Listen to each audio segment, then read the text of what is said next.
ચાલો વિદ્યાર્થી મિત્રો, આજે આપણે પ્રકરણ 14 ઉર્જાના સ્ત્રોતો એ ચેપ્ટરને આપણે શરૂઆત કરીશું. વિદ્યાર્થી મિત્રો, આ ચેપ્ટર એવું છે કે રોકડિયા માર્ક ધરાવે છે. તમે આ ચેપ્ટરના ક્વેશ્ચનના પ્રશ્નો છે એ તમે આરામથી તમારી મૌલિકતાથી લખો તો પણ તમને એમાં સારા એવા માર્ક તમે લઈ શકો છો. જે વિદ્યાર્થીઓ માત્ર પાસ થવા માટે જે રહે છે એને દાખલા નથી આવડતા, સૂત્રો નથી આવડતા, એ લોકો માટે આ ખૂબ જ અગત્યનું ચેપ્ટર છે. અને આ ચેપ્ટરનો ગુણભાર છે 4. ચેપ્ટરનો 4 ગુણભાર છે. અને 4 ગુણભારમાંથી એવું કહી શકીએ કે 2 માર્કનો એક પ્રશ્ન આવશે અને 2 માર્કના એક હેતુલક્ષી પ્રશ્નો અથવા તો એક સિંગલ જોડકું કે MCQ આવું પૂછાવાની શક્યતા છે. તો એના માટે આપણે આ ચેપ્ટરની શરૂઆત કરીએ. તો ઉર્જાના સ્ત્રોતો, પહેલાં તો ઉર્જાના જ્યારે આપણે ભણતા ત્યારે 2 પ્રકારના સ્ત્રોતોથી આપણે પરિચિત છીએ. એક ઉર્જાના પ્રાપ્ય સ્ત્રોત અને એક ઉર્જાના અપ્રાપ્ય સ્ત્રોત. જે વર્ષોથી સદંતર મળી આવે છે એવા ઉર્જાના સ્ત્રોતને શું કહીએ આપણે? પુનઃ પ્રાપ્ય સ્ત્રોત, જે વારંવાર આપણે મળવાના છે, બરાબર. અને જે નથી મળવાના એને કેવા કહેશું? પુનઃ અપ્રાપ્ય સ્ત્રોત. તો ધોરણ 9માં આપણે શીખી ગયા હતા કે ભૌતિક અને રાસાયણિક પ્રક્રિયા દરમિયાન કુલ ઉર્જાનું સંરક્ષણ થાય છે. એટલે કે ઉર્જા સંરક્ષણનો સ્ત્રોત નિયમ જે આપણે ભણી ગયા હતા કે ઉર્જા સંરક્ષણ છે કે નવી ઉર્જા બનાવી નથી શકાતી, જૂની ઉર્જાનો નાશ નથી થતો, કે વિશ્વમાં રહેલી કુલ ઉર્જાનો જથ્થો કેવો છે? અચળ છે. તો પછી આપણે એવું ઉર્જાનું સંકટ વિશે આટલું બધું સાંભળતા હોય. શું કામ? એમ કે બધા વીજળી બચાવવાનું, ઓલી ઉર્જા બચાવવાનું, પેટ્રોલિયમ બચાવવાનું. જો વિશ્વમાં ઉર્જાનો જથ્થો એટલો ને એટલો હોય તો એને બચાવવાનું કામ શું છે? બચાવીને જો ઉર્જાને ના તો ઉત્પન્ન કરી શકાતી હોય, ના તો નષ્ટ કરી શકાતી હોય, તો આપણે એની ચિંતા હોવી જોઈએ નહીં. અને આપણે ઉર્જાના સાધનોની ચિંતા કર્યા વગર અમર્યાદિત પ્રવૃત્તિ કરવા માટે આપણે કેવા હોવા જોઈએ? સક્ષમ હોવા જોઈએ. એટલે કે કોઈ આપણે રોકટોક વગર આપણે ઉર્જાના પ્રવૃત્તિ કર્યા વગર આપણે કેવા હોવા જોઈએ? ચિંતા હોવી જોઈએ નહીં. હવે જો આપણે યાદ કરીએ કે આપણે ઉર્જા વિશે આનાથી બીજું શું શું શીખીએ તો કોયડાનો ઉકેલ લાવી શકાય કે ઉર્જાના વિવિધ સ્વરૂપો છે. પ્રશ્ન થાય ઉર્જાના વિવિધ સ્વરૂપો ક્યાં ક્યાં છે? તો તમે જે અત્યારે લાઇટ પંખા ચાલુ કરો છો એ ઉર્જાનું એક જાતનું કેવું સ્વરૂપ છે? વિદ્યુત સ્વરૂપ છે. પછી સૂર્યપ્રકાશમાંથી ઉર્જા આવે છે તો કે પ્રકાશીય ઉર્જા છે, બરાબર. પછી બીજી પંખો ફરે છે તો એ કેવી ઉર્જા છે? યાંત્રિક ઉર્જા છે, બરાબર. પછી પાણીને તમે ગરમ કરો છો તો એ ઉષ્મા ઉર્જા છે, બરાબર. તો ઉર્જાના સ્વરૂપો કેટલા છે? ઘણા બધા સ્વરૂપો છે. તો આપણે યાદ કરીએ કે બીજું શું શું શીખ્યા છીએ તો કોયડાનો ઉકેલ સારી રીતે લાવી શકાય અને ઉર્જાના વિવિધ સ્વરૂપો અને ઉર્જાના એક સ્વરૂપમાંથી બીજા સ્વરૂપમાં પરિવર્તિત કરી જ શકાય છે. તો ઉર્જાને પરિવર્તિત કરવાનો પ્રયત્ન તમે કરો તો આના આગળના ચેપ્ટરમાં આપણે ભણશું કે વિદ્યુત મોટર છે, પંખો છે, પંખાને તમે વિદ્યુત ઉર્જા આપો છો અને પંખો રોટેશન થાય છે, ફરે છે, તો એ વિદ્યુત ઉર્જાનું યાંત્રિક ઉર્જામાં પરિવર્તન કરે છે. અને ઉદાહરણ તરીકે કોઈ પ્લેટને કોઈ ઊંચાઈથી પડતી મૂકીએ અને પ્લેટની સ્થિતિ ઉર્જાનો અધિકતમ ભાગ જમીન સાથે અથડાતી વખતે ધ્વનિ ઉર્જામાં રૂપાંતરિત થાય. તમે કોઈ પ્લાસ્ટિકની કે કાચની વસ્તુ છે તમે ઉપરથી નીચે મૂકો તો એનામાં સ્થિતિ ઉર્જા સંગ્રહાતી જાય, બરાબર. જેવી તમે નીચે મૂકો તો સ્થિતિ ઉર્જાનું રૂપાંતર શેમાં થઈ જાય? ગતિ ઉર્જામાં થઈ જાય. જેવી જમીન સાથે અથડાશે તો એમાંથી ધ્વનિ ઉર્જા પણ ઉત્પન્ન થશે, જેટલે આપણે અવાજ કહીએ છીએ. અને જો કોઈ આપણે મીણબત્તી સળગાવીએ તો પ્રક્રિયામાંથી વધારે ઉષ્માક્ષેપી બને છે. ઉષ્માક્ષેપી આપણે પ્રથમ ચેપ્ટરમાં આપણે ભણી ગયા. ઉષ્માક્ષેપી કોને કહેવાય? ઉષ્માક્ષેપી કોને કહેવાય? તો કે જ્યારે ઉષ્મા છૂટી પડતી હોય, જે પ્રક્રિયા દરમિયાન ઉષ્મા છૂટી પડતી હોય તો એને શું કહેવાય? ઉષ્માક્ષેપી કહેવાય. અને આ પ્રકારે મીણબત્તી સળગવાથી મીણની રાસાયણિક ઉર્જા છે એનું શેમાં થઈ જાય? ઉષ્મા ઉર્જા અને રાસાયણિક ઉર્જા બેયમાં શું થઈ જાય છે? એનું રૂપાંતરિત થઈ જાય છે. હવે ચાલો મીણબત્તી પછી પાછું એક નવું એક્ઝામ્પલ લઈ લઈએ સાથે કે આમાં એવું કીધું છે કે તમારે પાણી લેવાનું છે અને તમારે રૂમ ટેમ્પરેચરે એને રાખવાનું છે. ગરમ પાણી લેવાનું છે અને રૂમ ટેમ્પરેચરે રાખશો તો અમુક સમય પછી જોશો કે ગરમ થયેલું પાણી છે એ ધીમે ધીમે ઠંડુ થવા માંડશે, એટલે કે એને ઉર્જા ગુમાવે છે. તો ઉર્જા જે ગુમાવેલી ઉર્જા છે એને તમે પાછી મેળવી શકો છો કે નહીં? તો કે આપણો જવાબ હશે ના. આપણે પાછી, એકવાર તમે બાથરૂમમાં જાઓ ને લેટ ગરમ પાણી લઈને જાઓ અને તમે નાવામાં લેટ થઈ જાઓ તો તમારું કંઈ પાણી એવું ને એવું ન રહે, અથવા એવું ન થાય કે બાથરૂમમાંથી જે પાણી મારું ગરમ થઈ ગયેલું છે અને ઠંડુ થઈ ગયું, વળી પાછું મારા બાથરૂમમાંથી જ ગરમ કરવું છે, તો એમણે પોસિબલ છે ને. એ ઉર્જા ગુમાવાયેલી પાછી મેળવી શકાતી નથી.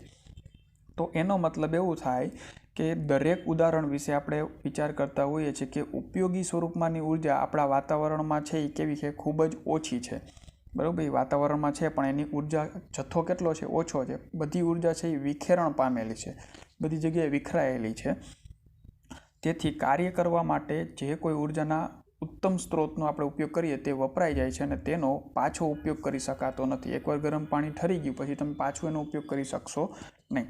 તો હવે પ્રશ્ન એ થાય કે આપણી પાસે આટલા બધા ઉર્જાના સ્ત્રોત છે, તો એમાંથી ઉત્તમ સ્ત્રોત કયો છે? બરાબર, તો પછી ઉત્તમ સ્ત્રોત કોને ગણવું? બધાય વપરાઈ જાય પછી પાછા નથી મેળવી શકતા. ઉર્જાનો જથ્થો પૂરેપૂરો છે આપણી પાસે, પણ કામ આવે એવી ઉર્જા કેવી છે આપણી પાસે? ખૂબ જ ઓછી છે.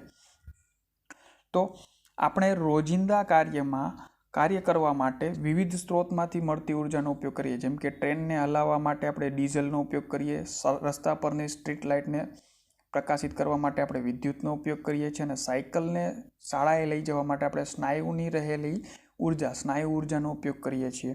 પછી તમને એક પ્રવૃત્તિ છે કે સવારે ઉઠીને તમે શાળાએ પહોંચો ત્યાં સુધીમાં, એટલે કે તમારા બેડમાંથી ઉઠો ત્યાંથી શાળાએ પહોંચો ત્યાં સુધીમાં ઉપયોગમાં લીધેલી 4 સ્વરૂપની યાદી બનાવો. તમારે વિદ્યુત ઉર્જા ઉપયોગમાં લીધેલી હોય, ઉષ્મા ઉર્જા ઉપયોગમાં લીધેલી હોય, એને તમારે 4 યાદી બનાવવાની છે. પછી વિવિધ પ્રકારની ઉર્જા તમે ક્યાંથી મેળવીએ? તમારા દાખલા તરીકે સ્નાયુ ઉર્જા તમે તો એ ક્યાંથી મેળવી? તો કે ખોરાકમાંથી મેળવી. સેમ એક્ઝામ્પલ તમારે આપવાના છે. અને શું આપણે તેને ઉર્જાના સ્ત્રોત કહીએ કે કેમ? બરાબર, કયો છો તો કેમ કયો છો, અને નથી કહેતા તો શા માટે નથી કહેતા? એ તમારી એક પ્રવૃત્તિ છે. આમાંથી ક્વેશ્ચન નથી પૂછાતા. ચાલો હવે આગળ વધીએ. શારીરિક કાર્યો કરવા માટે સ્નાયુ ઉર્જા, મેં કીધું ને શારીરિક કામ જે આપણે અંગો જે કામ કરે છે એના માટે કઈ ઉર્જા કામ કરે છે? સ્નાયુની ઉર્જા કામ કરે છે.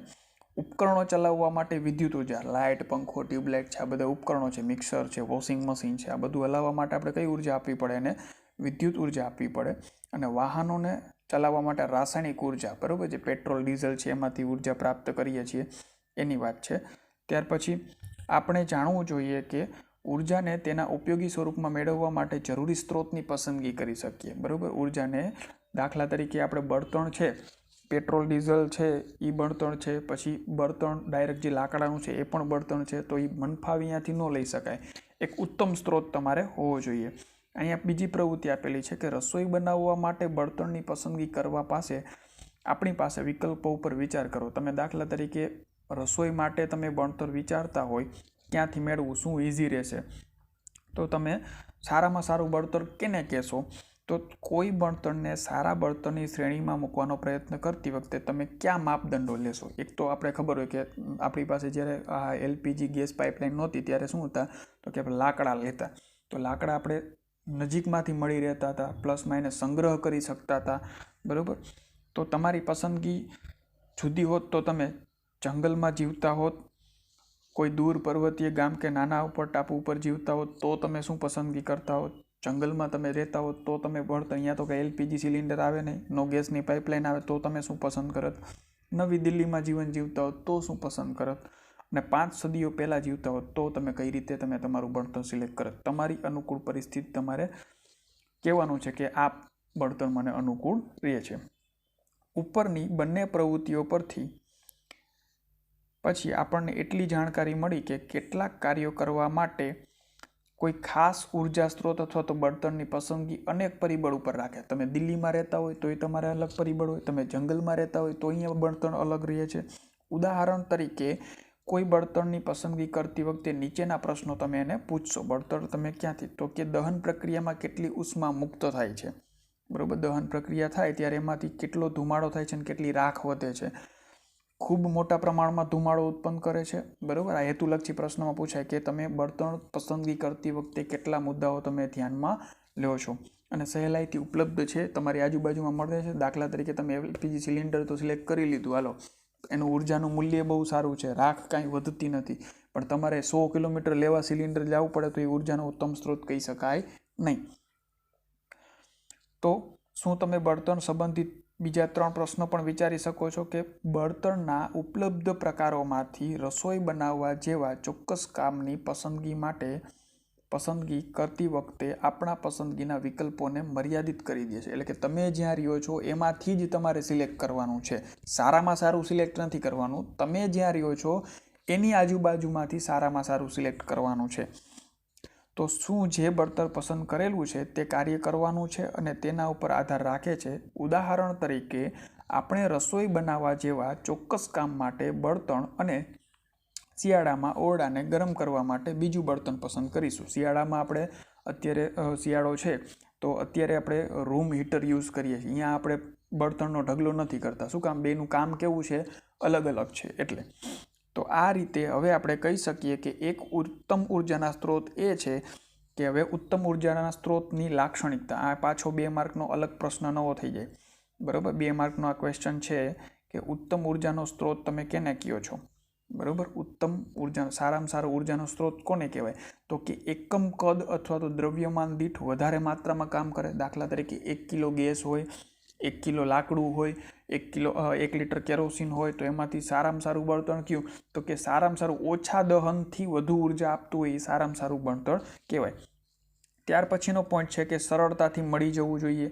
બરાબર, સરળતાથી તમારી આજુબાજુમાં મળી જવું જોઈએ. એલપીજી સારામાં સારું છે પણ તમારે 100 કિલોમીટર સુધી સિલિન્ડર લેવા જવું પડે તો એક સારું બળતણ ન કહેવાય. સંગ્રહ અને પરિવહનમાં પણ કેવું રહેવું જોઈએ? સરળતા રહેવી જોઈએ. સંગ્રહ તમે ઇઝીલી કરી શકતા હોવો જોઈએ. દાખલા તરીકે લાકડાનું આખું ફર્યું ભરી દીધું પરંતુ વરસાદના કારણે બધા જ લાકડાઓ પલળી ગયા તો તમે એને એક પણ બળતણમાં ઉપયોગી નહીં રહી શકો. બરાબર, તો આટલા મુદ્દાઓ તમારે આ 2 માર્કનો એક ક્વેશ્ચન છે. બરાબર, ઉત્તમ બળતણની લાક્ષણિકતા. બરાબર, લાક્ષણિકતા, ઉત્તમ બળતણ કોને કહેવાય એની આ એક લાક્ષણિકતા છે. ચાલો હવે આપણે જોશું ઉર્જાનો પરંપરાગત સ્ત્રોત. આ તો આમ જોવા જઈએ તો પરંપરાગત એટલે કે વર્ષોથી આપણે આ ઉર્જાના સ્ત્રોતનો ઉપયોગ કરીએ છીએ. અશ્મિભૂત બળતણ એટલે કે અશ્મિભૂત કેને કહેવાય? તો કે વર્ષોથી ઝાડ, પાન, વનસ્પતિ અને પ્રાણીના અવશેષો પૃથ્વીના પેટાળામાં દટાઈ જાય અને કોહવાણ સડવાની ક્રિયા થાય અને પછી જે જમીનમાંથી નીકળે ને એને શું કહેવાય? અશ્મિભૂત બળતણ. એમાં કોલસો આવી ગયો, પેટ્રોલિયમ આવી ગયું, બધું આવી ગયું. બરાબર છે ને? વર્ષોથી આપણે એનો ઉપયોગ કરીએ છીએ એટલે એનો કેવો શબ્દ વાપર્યો છે? પરંપરાગત સ્ત્રોત. બરાબર છે, પરંતુ આ જે ટોપિક છે પરંપરાગત સ્ત્રોતનો આ વર્ષની એક્ઝામના પોઈન્ટ ઓફ વ્યૂથી નથી, પણ હું તમને માહિતી આપી દઉં. પરંપરાગત સ્ત્રોત કેને કહેવાય? તો કે વર્ષોથી આપણા બાપ દાદા બધા આનો ઉપયોગ કરે જ છે. બરાબર, પરંતુ આ કેવા છે? પુનઃ અપ્રાપ્ય સ્ત્રોત છે. કેવા છે? પુનઃ અપ્રાપ્ય. બરાબર, ભવિષ્યમાં અખૂટ સ્ત્રોત આનો નથી. નજીકના ભવિષ્યમાં ખૂટી જવાની સંભાવના છે. બરાબર, તો આ એક અશ્મિભૂત બળતણ છે. એક પરંપરાગતમાં આ આવશે. બરાબર, ત્યાર પછી હવે આપણે કોલસો છે, પછી પેટ્રોલિયમ અને કુદરતી વાયુ છે, આ બધા છે વંશ પરંપરાગત છે અને જે વર્ષોથી આપણે એને યુઝ કરીએ છીએ અને એના કેટલાક ગેરફાયદા પણ છે ને જે આપણે પરંપરાગત સ્ત્રોતમાં આપણે લેવાના છે. હવે આપણે જોશું અશ્મિભૂત બળતણ. અશ્મિભૂત બળતણ એટલે કોલસો થઈ ગયો. કોલસાને વાપરવાના કેટલાક ફાયદા પણ છે અને કેટલાક ગેરફાયદા છે. ફાયદા તો કે બધે ઉદ્યોગોમાં અત્યારે કારખાનાઓમાં આપણે બધાને ખબર છે કોલસો વપરાય છે. એના ગેરફાયદા છે કે કોલસો સળગાવતા ખૂબ જ પ્રદૂષણ થાય છે, ખૂબ જ ધુમાડો આવે છે, વાસ આવે છે. ઉપર છેલ્લું કહી દે સિલેબસમાં નથી છતાંય આપણે એને જોઈ જઈએ કેમ કે આપણે કામ આવે છે. બરાબર, તો આ એક એના ફાયદા અને ગેરફાયદા છે. ત્યાર પછી થર્મલ પાવર પ્લાન્ટ છે. બરાબર, થર્મલ પાવર પ્લાન્ટમાં શું થાય? બરાબર, થર્મલ એટલે તાપમાનને રિલેટેડ કંઈક છે. થર્મલ પાવર પ્લાન્ટની આ રીતની કંઈક એની કાર્યશૈલી હોય છે. તમારે એક પ્રેશર કુકર છે, એની અંદર પાણી ભરવાનું, પછી ગરમ કરો એટલે પાણી ગરમ થાય એટલે એની વરાળ થાય. એની વરાળને ફોર્સફુલી તમારે ટર્બાઇન ઉપર ફેંકવાની છે. ટર્બાઇન એટલે પંખો, એના ઉપર ફરશે એટલે એમાંથી એની સાથે જનરેટર જોઈન્ટ કરેલું હશે અને જનરેટરમાંથી બલ્બ પ્રકાશિત થશે. બરાબર, આવો થર્મલ પાવર પ્લાન્ટ અત્યારે આપણી હાલની તકમાં અહીંયા સિક્કા પાસે છે. બરાબર, ગવર્મેન્ટનો છે થર્મલ પાવર પ્લાન્ટ અને એમાં પાણી ગરમ કરવા માટે કોલસાનો ઉપયોગ કરે છે. એટલે તમે કેટલીક વખત જોતા હોય ટ્રેનો છે આમથી કોલસાની ભરેલી આવે છે જે ખાસ કરીને બિહાર તરફથી આવે છે. ત્યાર પછી જળ વિદ્યુત પ્લાન્ટ. ત્યાર પછી છે જળ વિદ્યુત પ્લાન્ટ. તો જળ વિદ્યુત પ્લાન્ટ છે એ જળ એટલે પાણી, વિદ્યુત એટલે પાણીની મદદથી વિદ્યુત ઉત્પન્ન કરવાનો એક રસ્તો છે, જે નર્મદા આપણે સરદાર સરોવર ખાતે આ એક આપેલો છે. તમે એનું જોઈ શકો છો આકૃતિ કે તમારે પહેલાં નદી ઉપર મોટો બંધ બાંધવાનો છે અને એ પાણીને ઉપરથી, બરાબર, પાણીને સ્થિતિ ઉર્જા, પાણી તમારે પહેલાં સંગ્રહ કરવાનું છે અને સંગ્રહ કરી પછી તમારે એના બંધની હાઇટ ઉપરથી છોડવાનું, જેથી પાણીની સંગ્રહ કરેલી સ્થિતિ ઉર્જાનું રૂપાંતર ગતિ ઉર્જામાં થાય અને એ ટર્બાઇન ઉપર પડે એટલે એમાંથી તમને વિદ્યુત પાવર મળે છે. પણ આના પણ ઘણા બધા ગેરફાયદા છે. તમે જ્યાં જ્યાં ડેમ બાંધો ત્યાં આજુબાજુની જમીનનો નાશ થાય છે. તમે જોયું હશે કે સાંભળેલું હશે કે સરદાર સરોવરની જ્યારે રચના થઈ ત્યારે આજુબાજુના જે આદિવાસી વિસ્તાર છે એને વિરોધ પણ કરેલો હતો, કેમ કે એ લોકોની જમીન ડૂબમાં જતી હતી, એનો નવો ઘર વસવાટ નહોતો મળતો. એના કારણે એક સામાજિક પ્રશ્નો પણ ઊભા થાય છે. હવે આપણે ત્યાર પછી વંશ પરંપરાગત ઉર્જાના સ્ત્રોતને પ્રૌદ્યોગિક માટે ટેકનોલોજીમાં કંઈક ને કંઈક સુધારા કરેલા છે. તો ટેકનોલોજીમાં સુધારા, પહેલાં આપણે કોલસો યુઝ કરતા હતા, તો કોલસાની જગ્યાએ હવે આપણે પેટ્રોલનો ઉપયોગ કરીએ છીએ. ત્યાર પછી જે છાણાનો ઉપયોગ કરતા, છાણાની જગ્યાએ આપણે એને બાયોગેસ પ્લાન્ટમાં આપણે કન્વર્ટ કરીએ છીએ. જ્યાં એક બાયોગેસ પ્લાન્ટ છે જેને આપણે ગોબર ગેસ તરીકે પણ ઓળખાય છે, બરાબર. તો આ એક પરંપરાગત સ્ત્રોતોમાં કંઈક ને કંઈક સુધારા કરી અને એમાંથી આપણે આ મેળવેલું છે. અને હવે આપણે જોશું વૈકલ્પિક અથવા તો બિનપરંપરાગત સ્ત્રોત. આપણા એના માટે ખૂબ જ ઇમ્પોર્ટન્ટ અને આ પરીક્ષામાં પૂછાય એવો એક પ્રશ્ન કહી શકાય. વૈકલ્પિક અથવા તો બિનપરંપરાગત એટલે કે જે પરંપરાગત ઉર્જાના સ્ત્રોત તો આપણે વાપરીએ જ છીએ, એના સિવાય પણ આપણે કંઈક જરૂર છે, બરાબર, જે બિનપરંપરાગત છે, જે વર્ષોથી આપણે વાપરવાતા નથી અને વિકલ્પ છે. જેમ કે આપણે પેટ્રોલથી સંચાલિત અત્યારે બાઇક છે, કાર છે, ડીઝલથી ચાલે છે, તો પરંપરાગત સ્ત્રોત તો એ હતો જ, પણ એમાં હવે આપણે કાંઈક વધારા કરી અને વૈકલ્પિક ઓલું ન મળે તો પેટ્રોલ ડીઝલ ભવિષ્યમાં નથી મળવાનું, તો એના ઉપર વિચારી અને અત્યારે ઇલેક્ટ્રિક વ્હીકલ આવવા માંડ્યા છે. ઇલેક્ટ્રિક રિક્ષા તમે બજારમાં જોવો છો, બરાબર, ઇલેક્ટ્રિક સ્કૂટી તમે જોવો છો, ઇલેક્ટ્રિક કાર તમે હવે લોન્ચ થતી જોવા મળે છે.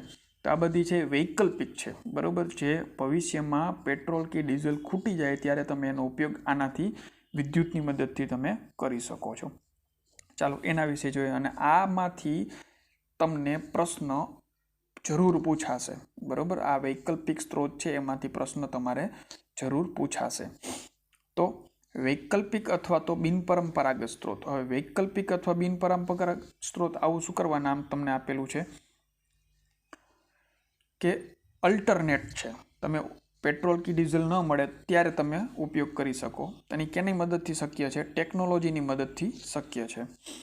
તો ટેકનોલોજીની પ્રગતિની સાથે સાથે દિવસે દિવસે ઉર્જાની માંગ પણ વધતી જાય છે. જો કોલસાની પહેલાં માંગ, પેટ્રોલ ડીઝલના ભાવ વધવાનું મુખ્ય કારણ શું છે? તો કે એની માંગમાં થતો વધારો.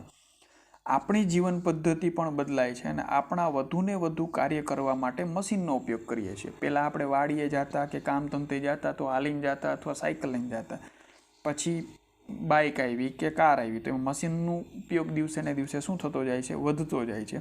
પહેલાં આપણે કોલસાથી ભઠ્ઠી હરગાવતા, હવે ઇલેક્ટ્રિક ભઠ્ઠી થઈ ગઈ છે. તો આપણે વધુને વધુ કાર્ય કરવા માટે આપણે મશીનનો ઉપયોગ કરતા થયા છે અને આપણી પ્રાથમિક જરૂરિયાતો પણ ઉદ્યોગીકરણના પગલે જીવન સ્તરમાં સુધારો થવામાં નિરંતર વધતી રહે છે. તમે પ્રાથમિક જરૂરિયાતોમાં તમે મશીનરીનો વધારે ઉપયોગ કરો તો તમને સગવડતા તો છે જ, પણ એમાં ઉર્જાની માંગ પણ દિવસે ને દિવસે તમારે વધતી જાય છે.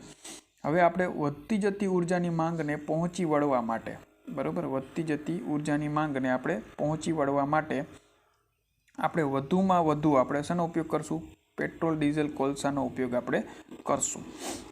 તો જેમ જેમ ઉર્જાની માંગ વધતી જાય એમ એમ આપણે વધુ ઉર્જા આપણે જમીન તરફથી જોવી પડે. દાખલા તરીકે કોલસો દિવસે ને દિવસે વધુ વપરાતો ગયો તો આપણે નવો કોલસો ક્યાંથી મળશે એની નજર રાખવી જરૂરી બનશે.